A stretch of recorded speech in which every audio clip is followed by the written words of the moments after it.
Hello everyone, in this video we'll be discussing about more validation rule in Laravel. In previously we used only one rule. By that, if I go to front end, we validated our fields. If we submit, you can see the three of the fields are currently recurred.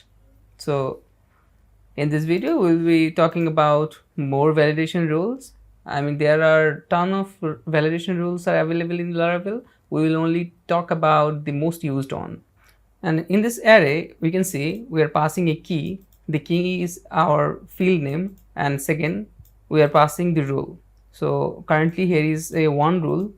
So if I need to pass or check multiple rules, how can we do that? For that, there is two ways.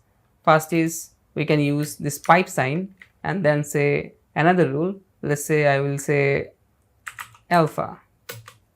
Okay, alpha means this rule will check if this data that is coming from the name field is alphabetical or not. Okay, let's reload, and here I will say some numbers and submit.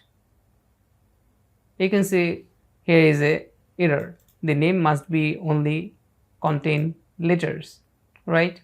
Now if I just fill it again and paste, submit, and you can see our form is submitted. We're getting the response, right? Remember, we return our request at the end. Basically, if any kind of validation failed here, the user will be redirected back to the previous page with the error. Okay, the code beneath the validation will be not executed if any kind of validation error occur. As I said, the request will the user will be redirected back to his previous page and with the error, like here. If we add any kind of invalid data and submit, we are redirected back to our same page with the error.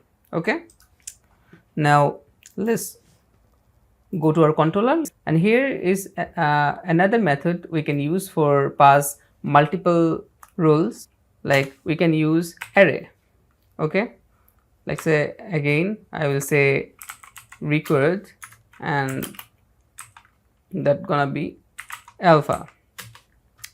We are passing two values in a same array, right? So let's go to again front end. I'll fill up my form. Let's add some numbers here, and if I submit, you can see still it's showing me the validation error. If I submit again, we're getting the old three validation errors. That means our validation is still working. So you can use any of them as you prefer, but I think this one is more convenient, so we'll be using this one for now, but you can use the previous one also. Let's say let's add another rule, like the username can't be less than 6 character. Okay, so for that we can use min, sorry, that will be a string, min and colon. Now you can specify the number, like I will say 6. So by this we are saying that the username should have minimum 6 character in it. Like if I go to the front end, refresh again, let's fill our form, and if I remove some letters from here and submit, you can see we are getting this error. The name must be at last 6 character, because we used this rule, right, minimum.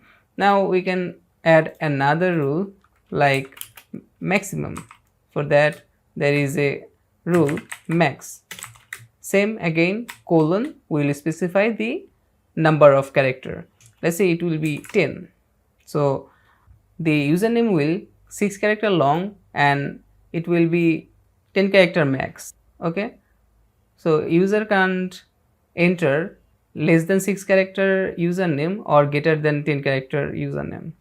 Let's check it out. I'll go to the front end, submit it. Let's give some more for testing our max validation. submit, and you can see here is the error, the name must not be greater than 10 characters.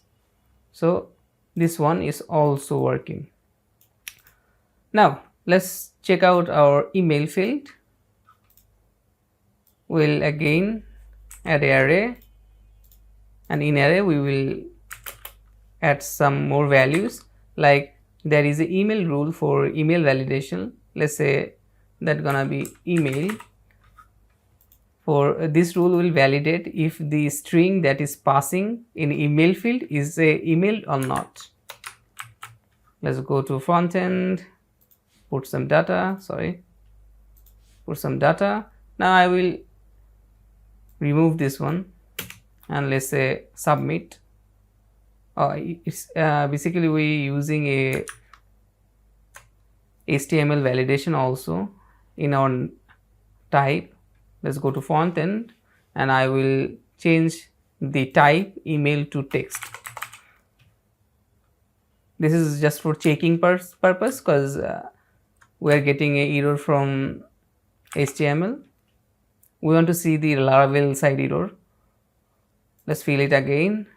Now if I just submit, it is saying that the email must be a valid email address, because I submit just a string. Now let's again fill a form. Now I will say @gmail.com, and if I submit, now we are seeing that we are getting the response. That means we didn't get any kind of validation error this time.